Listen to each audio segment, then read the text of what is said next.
ఆంధ్రప్రదేశ్ 8వ తరగతి సాంఘిక శాస్త్రం జియోగ్రఫీ సెమిస్టర్ 1 టెక్స్ట్ బుక్లోని 3వ పాఠానికి సంబంధించిన ముఖ్యాంశాలు చూద్దాం. 3వ పాఠం ఖనిజాలు, శక్తి వనరులు. ఇందులో 57 నుంచి 74 పేజీ వరకు.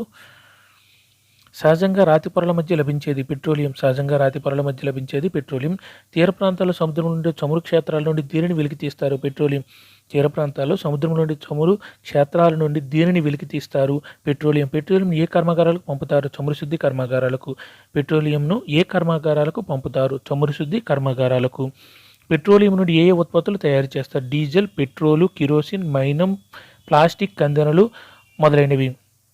పెట్రోలియం నుండి ఏ ఉత్పత్తులు తయారు చేస్తారు? డీజిల్, పెట్రోలు, కిరోసిన్, మైనం, ప్లాస్టిక్ కందెనలు మొదలైనవి.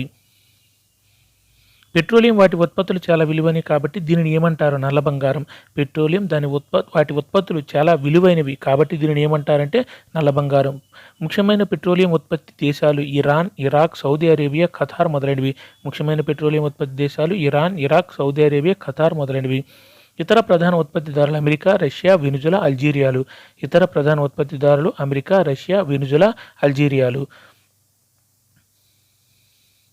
భారతదేశంలోని ముఖ్యమైన పెట్రోలియం ఉత్పత్తి కేంద్రాలు అస్సాంలోని దిగ్బాయ్, ముంబైలోని బొంబాయి హై, గోదావరి, కృష్ణా నదీ డెల్టాలు, కేజీ బేసిన్ మొదలైనవి.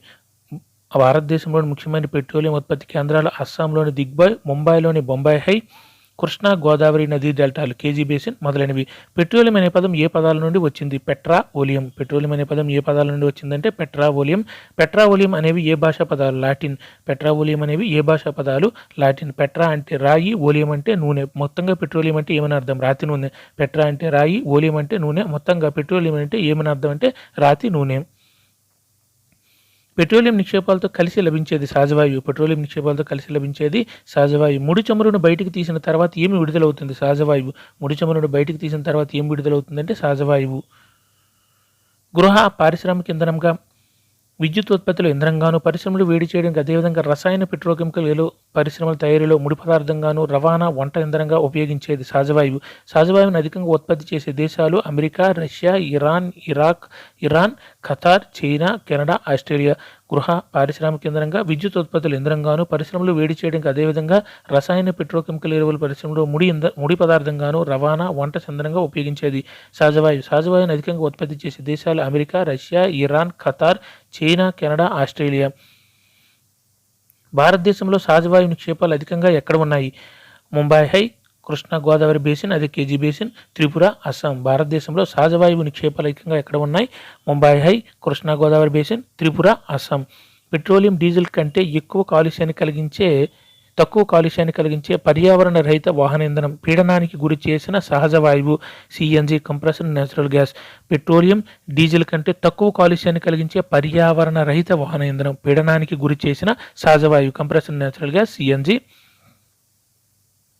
సహజవాయు సమృద్ధిగా లభించే స్వచ్ఛమైన హైడ్రోకార్బన్ విద్యుత్ ఉత్పత్తి కొరకు బొగ్గును మండించినప్పుడు విడుదలయ్యే కార్బన్ డైఆక్సైడ్లు ఎంత మాత్రం విడుదల చేస్తుంది? సగం మాత్రమే.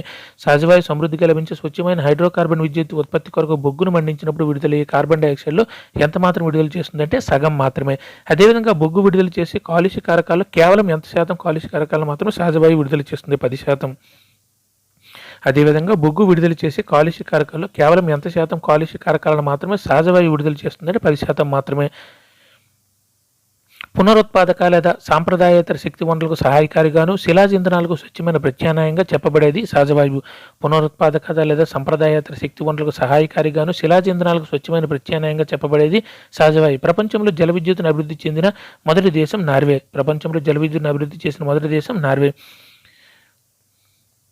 డ్యాంలలో నిల్వ చేసిన వర్షపు నీటిని లేదా నది నీటిని ఎత్తు నుండి పడేలా చేసి అలా పడే నీరు ఆనకట్ట లోపల పైపుల ద్వారా వచ్చి ఆనకట్ట దిగువన ఉన్న టర్బైన్ రెక్కల మీదుగా ప్రవహిస్తుంది. తిరిగే టర్బైన్ రెక్కలు జనరేటర్ను తిరిగేలా చేయడం వల్ల విద్యుత్ ఉత్పత్తి అవుతుంది. దీన్ని ఏ విద్యుత్ అంటారంటే జల విద్యుత్. డ్యాంలలో నిల్వ చేసిన వర్షపు నీటిని లేదా నది నీటిని ఎత్తు నుండి పడేలా చేసి అలా పడే నీరు ఆనకట్ట లోపల పైపుల ద్వారా వచ్చి ఆనకట్ట దిగువన ఉన్న టర్బైన్ రెక్కల మీదుగా ప్రవహిస్తుంది. తిరిగే టర్బైన్ రెక్కలు జనరేటర్ను తిరిగేలా చేయడం వల్ల విద్యుత్ ఉత్పత్తి అవుతుంది. దీన్ని ఏ విద్యుత్ అంటారంటే జల విద్యుత్. ప్రపంచ విద్యుత్లో జల విద్యుత్ ద్వారా ఉత్పత్తి అయ్యేది 4వ వంతు. ప్రపంచ విద్యుత్తులో జల విద్యుత్ ద్వారా ఉత్పత్తి అయ్యేది అంటే 4వ వంతు. జల విద్యుత్ ఉత్పత్తిలో ప్రపంచంలో అగ్రగామిగా ఉన్నది పరాగ్వే, నార్వే, బ్రెజిల్, చైనాలు. జల విద్యుత్ ఉత్పత్తిలో ప్రపంచంలో అగ్రగామిగా ఉన్నవి పరాగ్వే, నార్వే, బ్రెజిల్, చైనాలో. భారతదేశంలో కొన్ని ముఖ్యమైన జల విద్యుత్ కేంద్రాలు బాక్రానంగల్, గాంధీ సాగర్, నాగార్జున సాగర్, దామోదర లోయ ప్రాజెక్టులు. భారతదేశంలో కొన్ని ముఖ్యమైన జల విద్యుత్ కేంద్రాలు ఏంటంటే బాక్రానంగల్, గాంధీనగర్, గాంధీ సాగర్, నాగార్జున సాగర్, దామోదర లోయ ప్రాజెక్టులు. ప్రపంచంలోనే మొదటిసారిగా సౌర పవన శక్తిని ఉపయోగించే బస్సు షెల్టర్ని ఏ దేశం ఏర్పాటు చేసింది? స్కాట్లాండ్. ప్రపంచంలోనే మొదటిసారిగా సౌర పవన శక్తిని ఉపయోగించే బస్సు షెల్టర్ని ఏ దేశం ఏర్పాటు చేసింది? స్కాట్లాండ్. సౌర పవనశక్తి, తరంగశక్తి వంటి పునరుత్పాదకమైన సాంప్రదాయేతర వనరులు.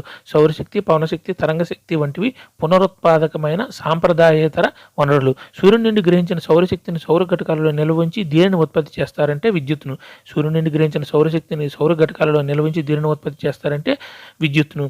అనేక సౌర ఘటకాలను సౌర పలకలకు కలుపుతారు. ఈ సౌర పలకలు దేనిని ఉత్పత్తి చేస్తాయంటే సౌర విద్యుత్తును.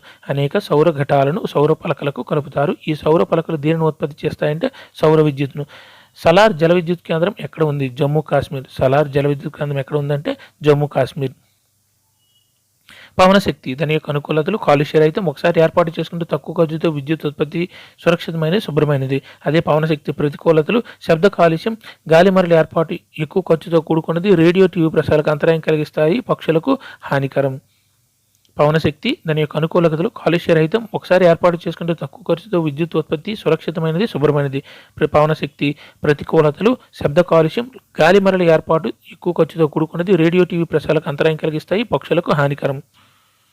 సౌరశక్తి అనుకూలతలు తరగనిది, కాలుష్యరహితం, ప్రతికూలతలు ఖరీదైనది, వ్యాప్తి ఎక్కువ, వృధా ఎక్కువ. సౌరశక్తి అనుకూలతలు తరగనిది, కాలుష్యరహితం, ప్రతికూలతలు సౌరశక్తి ప్రతికూలతలు ఖరీదైనది, వ్యాప్తి ఎక్కువ, వృధా ఎక్కువ. వేలాశక్తి అనుకూలతలు కాలుష్యరహితం, తరిగిపోనిది, ప్రతికూలతలు వన్యప్రాణుల నివాసాలను నాశనం చేస్తుంది, ఉపయోగించుకోవడం కష్టం. వేలాశక్తి అనుకూలతలు కాలుష్యరహితం, తరిగిపోనిది, వేలాశక్తి ప్రతికూలతలు వన్యప్రాణుల నివాసాలను నాశనం చేస్తుంది, ఉపయోగించుకోవడం కష్టం. అణుశక్తి అనుకూలతలు పెద్ద మొత్తంలో శక్తిని విడుదల చేస్తుంది, ప్రతికూలతలు రేడియో ధార్మిక వ్యర్థాలను విడుదల చేస్తుంది, ఖరీదైనది. అణుశక్తి, దీని యొక్క అనుకూలతలు పెద్ద మొత్తంలో శక్తిని విడుదల చేస్తుంది, ప్రతికూలతలు రేడియో ధార్మిక వ్యర్థాలను విడుదల చేస్తుంది మరియు ఖరీదైనది. బయోగ్యాస్ అనుకూలతలు తక్కువ ఖర్చు, వాడకం సులభం, జీవ వ్యర్థాలను ఉపయోగిస్తారు, ప్రతికూలతలు హరితగత ప్రభావానికి కారణమవుతుంది. బయోగ్యాస్ అనుకూలతలు తక్కువ ఖర్చు, వాడకం సులభం, జీవ వ్యర్థాలను ఉపయోగిస్తారు, బయోగ్యాస్ ప్రతికూలతలు హరిత గృహ ప్రభావానికి కారణమవుతుంది. భూ ఉష్ణశక్తి అనుకూలతలు స్వచ్ఛమైనది, పర్యావరణ హితమైనది మరియు ఎల్లప్పుడూ అందుబాటులో ఉంటుంది. దీని యొక్క ప్రతికూలతలు నగరాలకు దూరంగా ఉండటం మరియు రవాణా చేయడం చాలా ఖర్చుతో కూడుకున్నది. భూ ఉష్ణశక్తి, దీని యొక్క అనుకూలతలు స్వచ్ఛమైనది, పర్యావరణ హితమైనది మరియు ఎల్లప్పుడూ అందుబాటులో ఉంటుంది. భూ ఉష్ణశక్తి ప్రతికూలతలు నగరాలకు దూరంగా ఉండటం మరియు రవాణా చేయడం చాలా ఖర్చుతో కూడుకున్నది. సూర్యరశ్మి పుష్కలంగా లభించే ఏ దేశాలకు సౌరశక్తిని ఉపయోగించుకునే సాంకేతిక పరిజ్ఞానం లాభదాయకంగా ఉంటుంది? ఉష్ణమండల దేశాలకు. సూర్యశక్తి పుష్కలంగా లభించే ఏ దేశాలకు సౌరశక్తిని ఉపయోగించే సాంకేతిక పరిజ్ఞానం లాభదాయకంగా ఉంటుందంటే ఉష్ణమండల దేశాలకు. సౌరశక్తిని దేనిలో వాడుతున్నారు? వీధి దీపాలు, ట్రాఫిక్ సిగ్నల్, సోలార్ హీటర్లు, సోలార్ కుక్కలు, డ్రైయర్లలో. సౌరశక్తిని దేనిలో వాడుతున్నారంటే వీధి దీపాల్లో వాడతారు, ట్రాఫిక్ సిగ్నల్స్, సోలార్ హీటర్లు, సోలార్ కుక్కర్లు, డ్రైయర్లలో.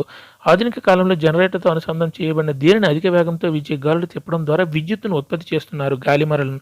ఆధునిక కాలంలో జనరేటర్తో అనుసంధానం చేయబడిన దేనిని అధిక వేగంతో వీచే గాలులు తిప్పడం ద్వారా విద్యుత్తును ఉత్పత్తి చేస్తున్నారంటే గాలిమరలను. గాలిమరల సముదాయాన్ని ఏమంటారు? పవనక్షేత్రం. గాలిమరల సముదాయాన్ని ఏమంటారంటే పవనక్షేత్రం. ఈ పవనక్షేత్రాన్ని ఎక్కడ ఏర్పాటు చేశారంటే బలమైన స్థిరమైన గాలులు వీచే సముద్ర తీర ప్రాంతాల్లో, పర్వత కనుమలలో. ఈ పవనక్షేత్రాన్ని ఎక్కడ ఏర్పాటు చేస్తారంటే బలమైన స్థిరమైన గాలులు వీచే సముద్ర తీర ప్రాంతాల్లో, పర్వత కనుమలలో. పవనశక్తి ఉత్పత్తికి పేరుగాంచిన దేశాలు Netherlands, Germany, Denmark, UK, America, Spain దేశాలలోని పవనక్షేత్రాలు. పవనశక్తి ఉత్పత్తికి పేరుగాంచిన దేశాలు Netherlands, Germany, Denmark, UK, America, Spain దేశాలలోని పవనక్షేత్రాలు.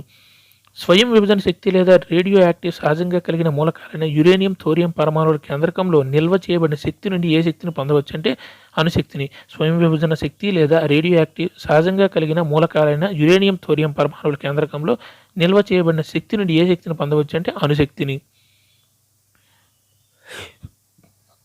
ఈ ఇంధనాలు అణురియాక్టర్లు ఏ ప్రక్రియలోనికి శక్తిని విడుదల చేస్తాయి? కేంద్రక విచ్ఛిత్తి. ఈ ఇంధనాలు అణురియాక్టర్లు ఏ ప్రక్రియలోనికి శక్తిని విడుదల చేస్తాయంటే కేంద్రక విచ్ఛిత్తి. అణుశక్తిని అధికంగా ఉత్పత్తి చేసే దేశాలు ఐరోపా, అమెరికాలు. అణుశక్తిని అధికంగా ఉత్పత్తి చేసే దేశాలు ఏంటంటే ఐరోపా దేశాలు, అమెరికా. భారతదేశంలో ఎక్కువగా యురేనియం నిల్వలు ఎక్కడ ఉన్నాయి? రాజస్థాన్, జార్ఖండ్ రాష్ట్రాలు. భారతదేశంలో ఎక్కువగా యురేనియం నిల్వలు ఎక్కడ ఉన్నాయంటే రాజస్థాన్, జార్ఖండ్ రాష్ట్రాలు. ఏ ప్రదేశంలో గల ఇనుక నిక్షేపాలలో థోరియం అధిక పరిమాణంలో కలదు? కేరళలోని మోనోజైట్. ఏ ప్రదేశంలో గల ఇసుక నిక్షేపాల్లో థోరియం అధిక పరిమాణంలో కలదు? కేరళలోని మోనోజైట్. భారతదేశంలోని అణు విద్యుత్ కేంద్రాలు తమిళనాడులోని కల్పకం, మహారాష్ట్రలోని తారాపూర్, రాజస్థాన్లోని కోటా సమీపంలో గల రాణా ప్రతాప్ సాగర్, ఉత్తరప్రదేశ్లోని నరోరా, కర్ణాటకలోని కైగా. భారతదేశంలో అణు విద్యుత్ కేంద్రాలు ఎక్కడ ఉన్నాయంటే తమిళనాడులోని కల్పకం, మహారాష్ట్రలోని తారాపూర్, రాజస్థాన్లోని కోటా సమీపంలో గల రాణా ప్రతాప్ సాగర్, ఉత్తరప్రదేశ్లోని నరోరా, కర్ణాటకలోని కైగా. భూమి నుండి లభించే ఉష్ణశక్తిని ఏమంటారు? భూ ఉష్ణశక్తి. భూమి నుండి లభించే ఉష్ణశక్తిని ఏమంటారంటే భూ ఉష్ణశక్తి. భూమి లోపలికి వెళ్ళే కొద్దీ ఉష్ణోగ్రతలు క్రమంగా పెరుగుతాయి. భూమి లోపలికి వెళ్ళే కొద్దీ ఉష్ణోగ్రతలు ఎలా ఉంటాయంటే క్రమంగా పెరుగుతాయి. కొన్నిసార్లు భూమి లోపల ఉష్ణశక్తి ఏ రూపంలో భూమి ఉపరితలాన్ని చేరుతుంది? వేడి నీటి బుగ్గల రూపంలో. కొన్నిసార్లు భూమి లోపల ఉష్ణశక్తి ఏ రూపంలో భూమి ఉపరితలాన్ని చేరుతుందంటే వేడి నీటి బుగ్గల రూపంలో. ఈ ఉష్ణశక్తి నుండి ఏమి ఉత్పత్తి చేయవచ్చు అంటే విద్యుత్. ఈ ఉష్ణశక్తి నుండి ఏమి ఉత్పత్తి చేయవచ్చు అంటే విద్యుత్తును ఉత్పత్తి చేయవచ్చు. వేడి నీటి బుగ్గల రూపంలోని ఏ శక్తిని వంట కోసం, వేడి చేటుకు, స్నానానికి అనేక సంవత్సరాలు వినియోగిస్తున్నారు? భూ ఉష్ణశక్తిని. వేడి నీటి బుగ్గల రూపంలోని ఈ శక్తిని వంట కోసం, వేడి చేటుకు, స్నానానికి అనేక సంవత్సరాలుగా వినియోగిస్తున్నారు. భూ ఉష్ణశక్తిని. ప్రపంచంలో అధిక సంఖ్యలో భూ ఉష్ణశక్తి కేంద్రాలను కలిగి ఉన్నది అమెరికా. తర్వాత స్థానంలో న్యూజిలాండ్, ఐస్లాండ్, ఫిలిప్పైన్స్, మధ్య అమెరికాలో. ప్రపంచంలోనే అధిక సంఖ్యలో భూ ఉష్ణశక్తి కేంద్రాలను కలిగి ఉన్నది ఏంటంటే అమెరికా. తర్వాత స్థానంలో ఉన్నవి న్యూజిలాండ్, ఐస్లాండ్, ఫిలిప్పైన్స్, మధ్య అమెరికాలు. మన దేశంలో ఎక్కడ భూ ఉష్ణశక్తి కేంద్రాలు ఉన్నాయి? హిమాచల్ ప్రదేశ్లోని మణికరణ్, లడఖ్లోని పొగాలోయలో. మన దేశంలో ఎక్కడ భూ ఉష్ణశక్తి కేంద్రాలు ఉన్నాయంటే హిమాచల్ ప్రదేశ్లోని మణికరణ్, లడఖ్లోని పొగాలోయలో. సముద్రం నీటి మట్టం పెరగడం, తగ్గడం, అదే పోటుపాట్ల వలన ఉత్పత్తి అయ్యే శక్తిని ఏమంటారంటే వేలాశక్తి. సముద్రం నీటి మట్టం పెరగడం లేదా తరగడం, పోటు లేదా పాటు వలన ఉత్పత్తి అయ్యే శక్తిని ఏమంటారంటే వేలాశక్తి. ఇరుకైన సముద్ర ప్రదేశాల ద్వారా ఆనకట్టలు నిర్మించడం ద్వారా ఏ శక్తిని ఉత్పత్తి చేయవచ్చు అంటే వేలాశక్తి. ఇరుకైన సముద్ర ప్రవేశ ద్వారాల వద్ద ఆనకట్టలు నిర్మించడం ద్వారా ఏ శక్తిని ఉత్పత్తి చేయవచ్చు అంటే వేలాశక్తి. దేని వలన ఉద్భవించే వేలా తరంగాలు ఆనకట్టలోని టర్బైన్లు తిప్పడం ద్వారా విద్యుత్తును ఉత్పత్తి చేస్తారు? పోటు వలన. దేని వలన ఉద్భవించే వేలా తరంగాలు ఆనకట్టలోని టర్బైన్లు తిప్పడం ద్వారా విద్యుత్తును ఉత్పత్తి చేస్తారంటే పోటు వలన. భారీ వేలాశక్తి కేంద్రాలు ఎక్కడ ఉన్నాయి? Russia, France. భారతదేశంలోని కచ్, సింధు శాఖలో. భారీ వేలాశక్తి కేంద్రాలు ఎక్కడ ఉన్నాయంటే రష్యా, ఫ్రాన్స్లో మరియు భారతదేశంలోని కచ్, సింధు శాఖలో. మొదటి వేలాశక్తి కేంద్రాన్ని ఎక్కడ నిర్మించారు? ఫ్రాన్స్లో. మొదటి వేలాశక్తి కేంద్రాన్ని ఎక్కడ నిర్మించారంటే ఫ్రాన్స్లో నిర్మించారు. నిర్జీవమైన మొక్కలు, జంతు పదార్థాలు, పశువుల పేడ, వంటింటి వ్యర్థాలు లాంటి సేంద్రియ వ్యర్థాలను వాయు ఇంధనంగా మార్చవచ్చు. దీనిని ఏమంటారంటే బయోగ్యాస్. నిర్జీవమైన మొక్కలు, జంతు పదార్థాలు, పశువుల పేడ, వంటింటి వ్యర్థాలు లాంటి సేంద్రియ వ్యర్థాలను వాయు ఇంధనంగా మార్చవచ్చు. దీనిని ఏమంటారంటే బయోగ్యాస్. సేంద్రియ వ్యర్థాలను గ్యాస్ ట్యాంకుల్లో కుళ్ళిపోయేలా చేసేది బాక్టీరియా. సేంద్రియ వ్యర్థాలను గ్యాస్ ట్యాంకులో కుళ్ళిపోయేలా చేసేది బాక్టీరియా. ఈ క్రమంలో ఏ వాయువుతో కూడిన బయోగ్యాస్ విడుదలవుతుంది? మీథేన్, బొగ్గుపులుసు వాయువు. ఈ క్రమంలో ఏ వాయువుతో కూడిన బయోగ్యాస్ విడుదలవుతుందంటే మీథేన్, బొగ్గుపులుసు వాయువు. దీని ద్వారా ప్రతి సంవత్సరం భారీ మొత్తంలో సేంద్రియ ఎరువులు కూడా తయారవుతున్నాయి. బయోగ్యాస్. దీని ద్వారా ప్రతి సంవత్సరం భారీ మొత్తంలో సేంద్రియ ఎరువులు కూడా తయారవుతున్నాయి అంటే బయోగ్యాస్తో. ఈ పార్ట్లో నెంబర్స్ 10% అంటే బొగ్గు విడుదల చేసే కాలుష్య కారకాలతో కేవలం ఎంత శాతం కాలుష్య కారకాలు మాత్రం సహజవాయువు విడుదల చేస్తుందంటే 10%. బొగ్గు విడుదల చేసే కాలుష్య కారకాలతో పోల్చుకుంటే ఎంత శాతం కాలుష్య కారకం మాత్రం సహజవాయువు విడుదల చేస్తుందంటే 10% మాత్రమే. ప్రపంచ విద్యుత్తులో జల విద్యుత్ ద్వారా ఉత్పత్తి అయ్యేది 4వ వంతు. ప్రపంచ విద్యుత్తులో జల విద్యుత్ ద్వారా ఉత్పత్తి అయ్యేది ఎంత అంటే 4వ వంతు. Thank you.